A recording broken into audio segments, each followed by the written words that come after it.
The Jamaica Public Service Company JPS has applied to the Office of Utilities Regulation OUR for a rate increase. The OUR says JPS's 2022 annual tariff adjustment application is in keeping with the 2016 electricity license provisions.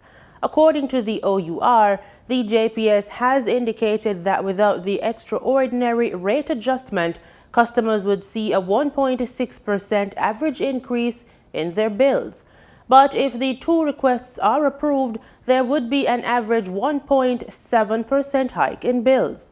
The utility provider has proposed a revenue target of $51.3 billion for 2022 based on system losses performance, foreign exchange surcharge, and Q-factor adjustment, which are typically taken into account in the annual review. The regulator says it will review the applications and decide by August.